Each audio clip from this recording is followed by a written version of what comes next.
Isso. Nós estamos nesse capítulo aí, já é o capítulo 87, né? Nós paramos aqui.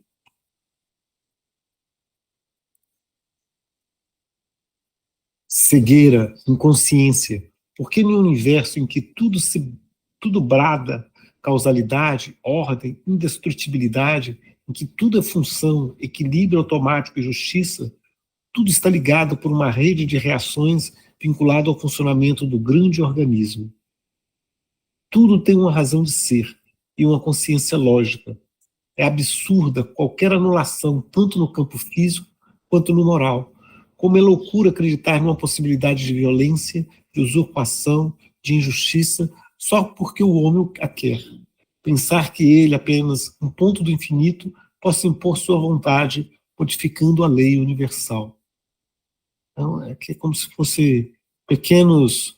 Eu vejo isso aqui é como se fosse o rio que está descendo, aí o rio sempre está indo na mesma direção. E quando bate numa pedra, ela, aparentemente, naquele pedacinho, ela volta para trás para depois continuar. E a gente vive nesse pedacinho, parecendo que está andando para trás, né?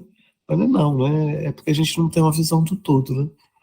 Se a gente tivesse uma visão global mesmo, a gente fala, não, o rio sempre corre para lá, né? É mais ou menos uma coisa assim. A gente é tão pequenininho que a gente acha que, porque está batendo numa pedra, naquele período ali de 10, 20, 30 anos, 40 anos, parece que está andando para trás, mas não, é uma pequena pedrinha no caminho, que você parece que está só contornando ela. E tem um outro aspecto, né, que ele fala ali, né, que é a impressão, né, que pode vencer a lei, que pode tomar a decisão, né, esses pequenos momentos, né, que tudo, mesmo aquilo acha, né, que as decisões são da humanidade, né, que as coisas foram criadas e se transformaram em caos ou em algum tipo de benécia pela decisão dos homens, está muito longe da realidade. Isso aí é tudo, segue não apenas um propósito, como uma lei já plenamente determinada, que a gente não só não conhece, como não tem nem ideia dos seus nuances. Isso faz com que a gente tenha essa coisa, né, que começa pela vaidade, pelo ego, né, de que nós somos seres inteligentes, e achar que a gente pode tomar decisões e decidir os caminhos até da própria Terra, quando tudo segue uma ordem, segue uma lei pré-estabelecida que nunca é modificada, que nunca é alterada. A gente simplesmente não a compreende porque não a conhece.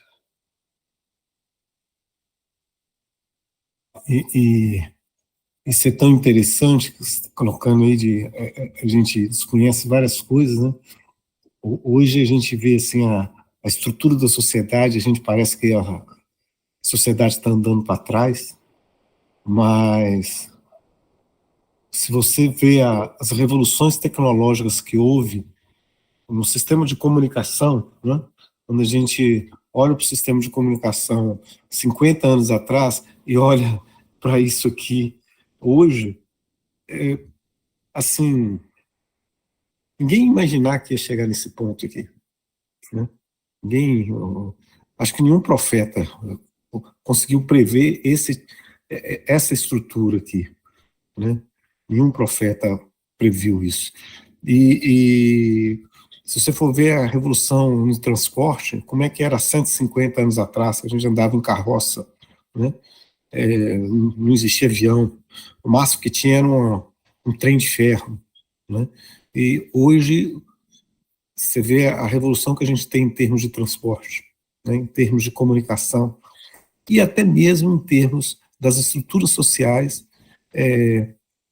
Hoje a gente luta por vários direitos, de inclusão, lutando contra preconceitos, e é um processo que eu acredito que nós estamos passando agora por uma revolução das estruturas sociais, né? E provavelmente daqui a 50 anos a gente vai estar olhando para trás e a gente vai chamar o período que a gente está vivendo agora de medieval, pode-se dizer assim. É muito interessante olhar assim. Jair, pode falar. Olha só, pegando esse gancho que você acabou de falar aí, mais do Silvio, olha só o que ele fala. Desculpe, é uma palavra muito forte. É absurda, olha só, absurda qualquer anulação, tanto no campo físico quanto no moral. Esse campo físico vai em direção a isso que você falou do celular. Moral, como as leis são sociais. Além disso, existem outros fatores no universo que estão contribuindo para toda essa transformação, que é absurda. E pegando o gancho que o Silvio falou, tanto assim que nós, dentro do nosso egoísmo, vaidade e tudo mais, esquecemos de Deus. E o Mestre Jesus sempre falava tudo de acordo com a vontade do Pai, não a nossa, não a minha, e sucessivamente. E essa palavra, tudo de acordo com a vontade do Pai, a gente ainda não tem no nosso vocabulário, é só isso. Paulo, eu achei interessante o que você falou, e assim, só para dar uma complementada, um exemplo que eu tive esses dias, eu tenho uma amiga que tem uma filha de 9 anos, e ela estava falando do contexto da escola, algumas coisas assim, e eu virei para ela e falei assim, nossa, eu não queria ter filho nessa época não, tá tão difícil, não sei o quê. Ela parou, olhou para mim bem sério e falou, não, Diva, a gente só não está sabendo fazer a coisa, mas imagina, na época dos nossos pais, antes dos nossos pais, o que era o objetivo? Era nos deixar vivos. A luta dos nossos pais, dos pais, era manter seus filhos vivos, né? Depois dar uma certa instrução para eles se manterem vivos. Hoje os pais estão em busca da felicidade dos filhos, só que eles estão indo pelo caminho errado, vamos dizer assim. Ela estava falando, né? Eles não têm essa noção do que é a felicidade, mas o que eles buscam para os filhos hoje em dia é a felicidade deles. Aí ela falou, não estou dizendo que eles estão indo pelo caminho certo, vamos dizer assim, mas a intenção é essa. E aí me chamou a atenção isso, e é verdade. Mesmo que às vezes dê errado, vá pelo caminho errado, hoje os pais buscam a felicidade dos filhos, né? Essa coisa do caminho me lembrou, agora eu estava vendo você falar, e liguei com uma coisa que o Paulo falou, né? Que a pedra no rio, ela não para o rio. Ele só faz com que ele mude o caminho, mas o rio sempre vai seguir naquela direção. E isso me lembrou essas coisas que vão surgindo no nosso dia a dia atualmente, né? Que fazem, às vezes, a gente parar com essa cabeça, pô, o mundo está andando para trás. Não, são as pedras que são colocadas para que o rio possa seguir o seu melhor caminho, talvez o mais rápido, e a gente não perceba isso, talvez o mais certo, entre aspas, e a gente não entende isso. O que a gente vê como obstáculo é simplesmente uma oportunidade de encontrar um caminho melhor. E é exatamente isso que o Paulo falou. O rio vai sempre seguir em direção ao mar.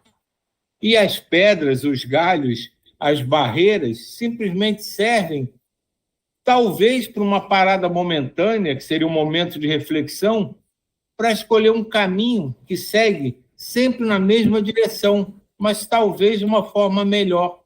É tudo uma questão de forma de ver e entender. Jair, pode falar. Não, desculpe, falei meu, deixei a mão levantada.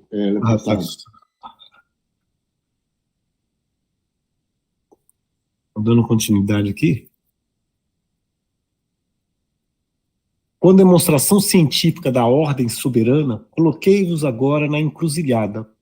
Ou negar, aceitando a inconsciência, criando em torno de vós um mundo caótico, onde estáis sozinhos com vossas forças contra todos os fenômenos rebeldes, ridículos e tristes, perdidos no mar de trevas, ou então compreender e ir à frente, enquadrados no grande movimento, como soldados de um grande exército em marcha.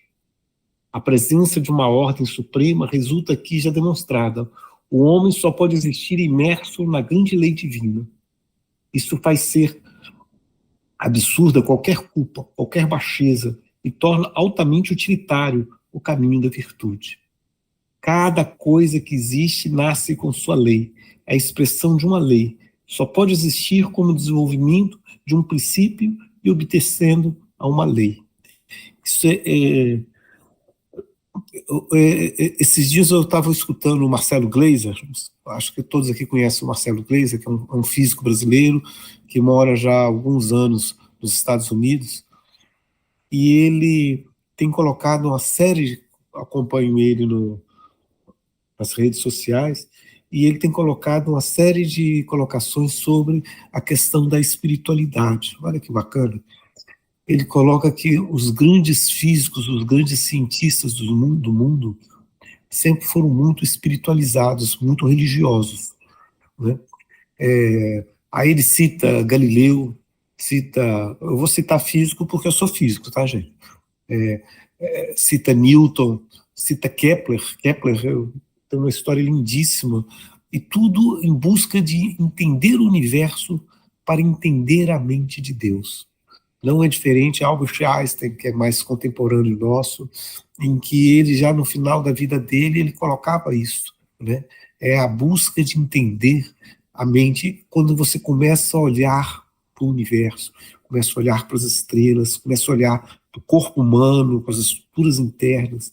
Ela obedece leis tão bacanas, assim, muitas delas ainda desconhecidas por nós, mas que a gente sabe que existe uma ordem por detrás da natureza. E essa ordem, essa lei, que o Baldi, que sua voz chama aqui, essa expressão da lei, é a mente divina, é a mente de Deus, é a mente da criação suprema, né? Então, não é um ser individualizado, como se diz. Quando o sujeito fala assim, você acredita em Deus, né? Que Deus você está falando? Um velhinho branco, né? Normalmente um branco, né? De barba branca, tipo o Papai Noel sentado num trono decidindo as coisas do mundo, né? Uma coisa assim meio, como se diz, medieval, né? Mas não, a visão desses grandes cientistas são uma visão de uma estrutura por detrás da natureza.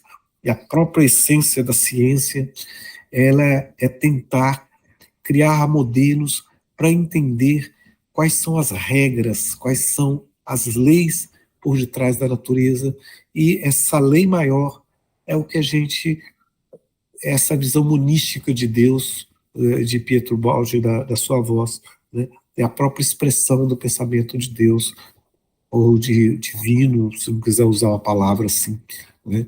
E isso faz com que a gente, quando começa a estudar o universo, tentar entender a natureza física, a gente automaticamente volta para dentro da gente e começa a querer buscar entender a nossa natureza interna, de onde eu vim, para onde eu vou, de que somos feitos, né? E por que eu tenho tantas relações, qual a importância da interação com a natureza, com a sociedade, com a Mãe Terra, com o universo como um todo, né? Isso não tem como, quando você começa a querer entender, você não voltar para dentro de si e buscar sua conexão com o que tem de mais sagrado, que é justamente essa religiosidade ou essa espiritualidade não fechada em uma religião fechada no sentido de fora para dentro, né? Eu falo assim porque eu fui fazer uma fala sobre perdão num grupo espírita aqui.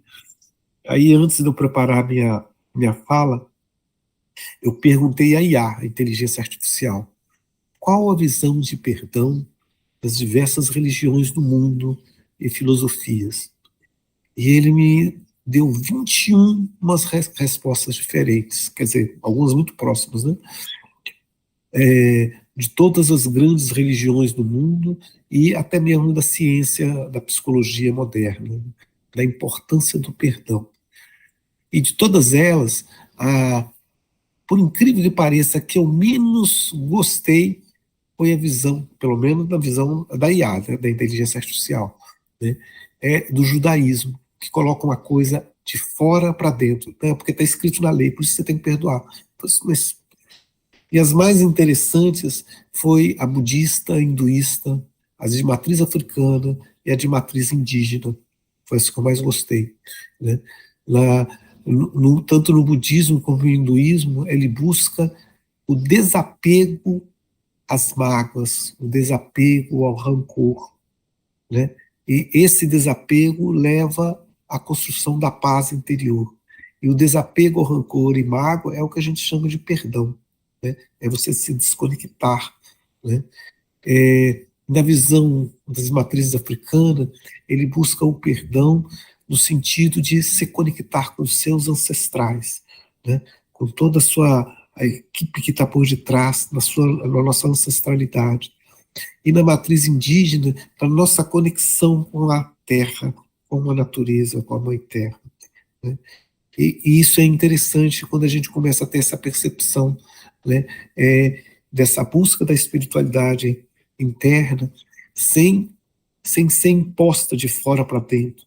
Porque sua voz falou. Não, sua voz fala para a gente entrar dentro da gente e descobrir isso dentro da gente. Ouvir nossas vozes internas, nosso eu superior, nosso Cristo, nosso Buda, nossas entidades, né?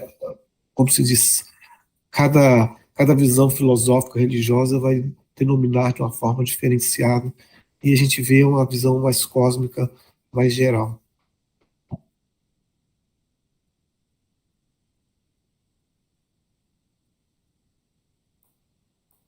Dando continuidade aqui. Em qualquer forma, sempre encontrareis uma lei como sua alma, sua substância, única realidade constante através de todas as transformações da ilusão exterior. A forma acompanha sempre essa lei, que a guia e a modifica para realizar-se em ato. Cada momento resume o passado e contém a linha do futuro, tanto nos organismos físicos quanto no vosso organismo psíquico. O equilíbrio sustentou-vos até aqui, no presente, através da viagem pela eternidade, e agora vos sustenta e guia para o futuro, sabendo e querendo, antes de vós, a revelia de vossa vontade e consciência. Ou seja, esse antes de vós, a revelia da vossa vontade e consciência, a natureza vai seguir seu rumo, seu ritmo, né? E é muita pretensão nossa achar que nós que vamos ditar o futuro do planeta, né? Nós influenciamos momentaneamente o planeta, né? Às vezes a gente inverte os valores, né? Tem algumas pessoas dentro da nossa sociedade atual que pensam assim: primeiro a economia, depois a sociedade, depois a natureza. E a gente tem que inverter isso, né? Porque primeiro a natureza, porque a gente não vive sem a natureza, não vive sem a terra. Depois a sociedade humana, porque por que eu coloco a natureza em primeiro? Porque a natureza vive sem a gente, mas a gente não vive sem a natureza. E depois a gente coloca a economia, porque a economia ela foi feita para servir a sociedade humana, e não o contrário.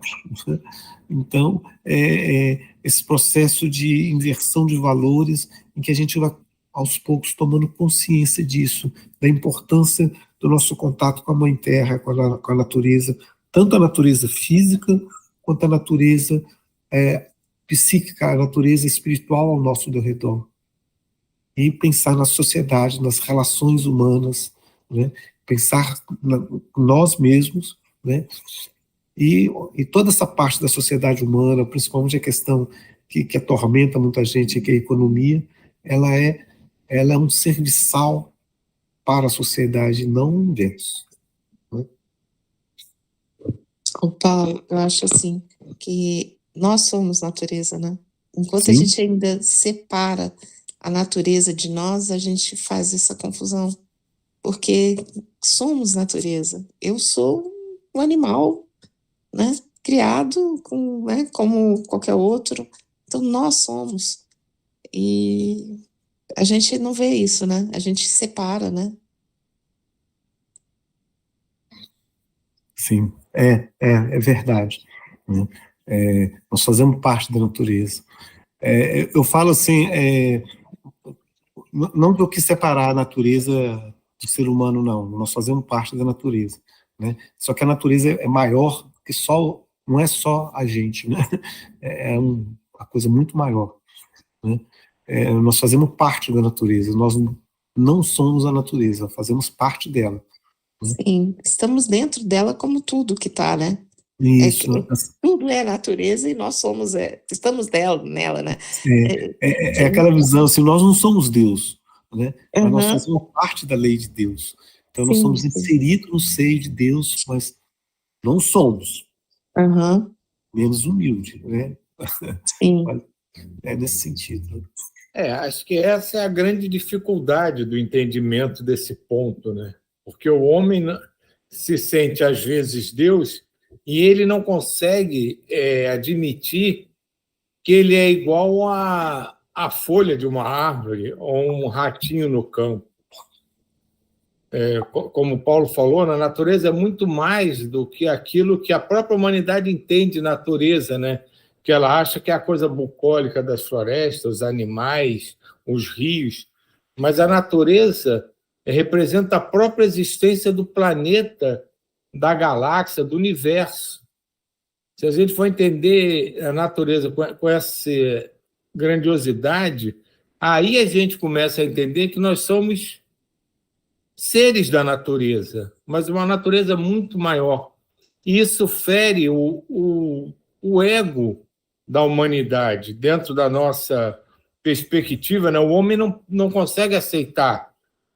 Não consegue aceitar que um outro homem com menos condições de estudo ou financeira seja igual a ele, quanto mais um ser que ele acha que é inferior já por criação divina. Então, isso é um trabalho que faz parte até do nosso, da nossa, que a gente chama de reforma íntima, do conhecer-se a si mesmo.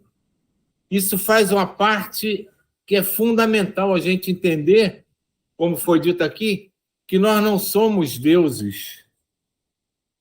Somos, talvez, dentro dessa reação química, alguns átomos que se juntam para fazer a reação, para que a reação se complete. Mas aí é que é o grande ponto de virada. Quando a gente fala somos todos um só, esse conceito de um só se baseia basicamente nisso. Somos todos seres da natureza. Essa questão de horizontalidade, né? Não estamos nem abaixo e muito menos acima. Aquelas visões que a natureza foi feita para o homem, né? O homem, todos os seres da natureza é para te servir, né? Sabe que é uma visão bem bem mosaica mesmo, né? No sentido de que você é o ápice da criação e toda a natureza é para te servir, todos os animais, a vegetação, e essa visão que você começou. Então você acha que tem alguns seres humanos, existe um grupo escolhido que é superior aos outros e os outros estão ali para te servir.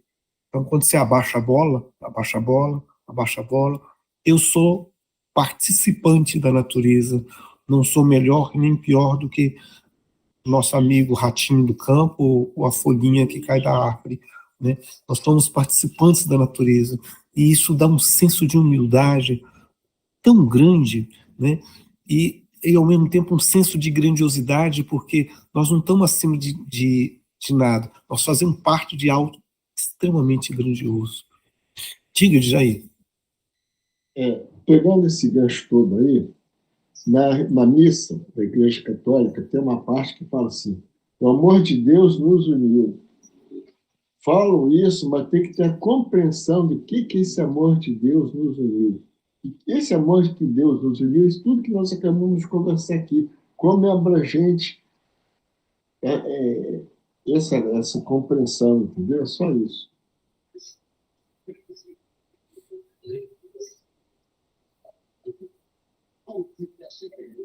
Dando continuidade.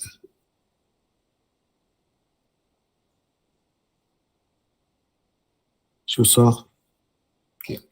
Ao conceito limitadíssimo de uma força vossa individual que dirija os acontecimentos, é necessário substituir o conceito vastíssimo de uma justiça que impõe seu equilíbrio e suas compensações ao destino. Dentro dela, violência e usurpação são absurdas antecipações de um átimo, que se terão de pagar mais tarde com exatidão matemática. Dentro dela está presente e age a divina providência, não uma providência no sentido de um guia pessoal por parte da divindade, de uma ajuda arbitrária que possa solicitar sem merecê-la e que possa escapar-vos dos esforços obrigatórios da vida, mas uma providência que é um momento da grande lei, permeada de equilíbrio, aderente ao merecimento, mantida por contínuas compensações que levantam quem cai se merecia subir e esmagam quem sobe se merecia descer. Trata-se de um princípio de ordem, uma força de nivelamento que ajuda o fraco e substitui os impulsos da prepotência humana, uma força com justiça, muito mais sutil, real e poderosa. Isso é muito forte, né? No sentido de que se a gente tem certas vontades querendo impor, né? A lei é muito mais forte do que isso. A lei da natureza é muito mais forte do que isso, né? E ela impõe. Por isso que não é possível violar as leis de Deus. Né? Quando fala assim, você está violando as leis de Deus. Não, isso não é possível, senão não deixaria de ser lei de Deus. Né? Como Paulo de Tarso dizia, tudo posso, né? Mas nem tudo me convém. Né? Ou seja, não convém por quê? Porque as consequências vão ser muito desagradáveis, vão ser muito dolorosas, né? Pode-se dizer assim. Então, você tem que lutar muito para a gente entender como funciona a lei, e a partir do momento que você entender como funciona a lei, você escolher o caminho que é mais aprazível, óbvio. É para isso que serve esse processo de conhecimento. Diga, Jair. Falha minha de novo, deixei a mão levantada. E isso é muito interessante, né? Você ver essa questão que nós somos partes de uma coisa muito grande e essa é a nossa grandiosidade, ter consciência dessa nossa participação de algo extremamente grandioso. Não somos melhores nem piores do que ninguém. É uma visão muito de horizontalidade. E isso a gente começa a trabalhar, então, a respeito com todos e todas, com a natureza, com tudo à nossa volta. Né? E sempre buscando a paz, né? Buscando esta harmonia entre as coisas do mundo. Né? Nossa, já deu 8h31, né? Vamos parar por aqui, então. Deixa eu ver se eu consigo. Só uma curiosidade, enquanto a gente está mudando aqui, né? A gente teve agora, eu, Solange e Sani, lá em Assis, daí fomos lógico ainda, fomos no túmulo de São Francisco, né? Oh, que legal. E ao redor do túmulo de São Francisco estão os restos mortais dos 4 companheiros mais próximos dele. 3 eu não conheço, mas um era o Frei Leão, que é, segundo os escritos, né, o que se fala, a reencarna é um antecedente, né, do nosso Pietro Baldi, né? Pietro Baldi é a reencarnação do irmão Leão. E o que eu queria falar não é isso, não. É quando eu cheguei lá, que eu vi que ali estava o Frei Leão, eu não me senti falando com o Frei Leão. Para mim, eu estava falando com o Pietro Baldi, porque era a associação que eu fazia. Então, ali na hora de orar, conversar, né, eu me referi a Pietro Baldi e não ao irmão Leão. Pô, que legal. Deve ser uma energia muito forte ali, né? Isso é uma coisa que todo mundo fala muito, mas você tem que ir com um certo preparo, porque a estrutura comercial montada em torno de tudo aquilo, se você se distrai, você se perde. Então, você tem que ir focado, você tem que se interiorizar, se abster de tudo que está acontecendo ali, né, do comércio que é criado, e se concentrar. Se você focar, realmente eu acredito que você se envolva naquela energia, porque ali aconteceu muita coisa. A gente esteve no túmulo dele, depois a gente foi em Porciúncula, que é o local onde ele faleceu, onde ele encontrou pela primeira vez os primeiros companheiros, onde ele fundou a Ordem dos Frades Menores. Então, tudo isso é revestido de muito significado, né? Então, você tem que se abster do mundo e se concentrar, focar só naquilo, que aí você se relaciona. Senão você se perde, porque é tanta coisa, é uma suntuosidade, um comércio, Por tudo que ele lutava contra.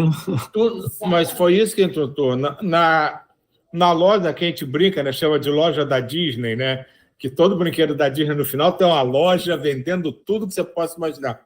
Dentro da capela, né, da Basílica de São Francisco, tem uma grande loja que é comum, né, vendendo as coisas. Só o que me desequilibrou realmente, isso a Sani sabe, a Solange sabe, teve uma hora que eu entrei numa parte, vendia até bebida alcoólica. Isso. Aquilo me desequilibrou de uma maneira quando eu vi aquilo. Por isso que eu falei que tem que ter foco, porque eu me perdi por algum tempo.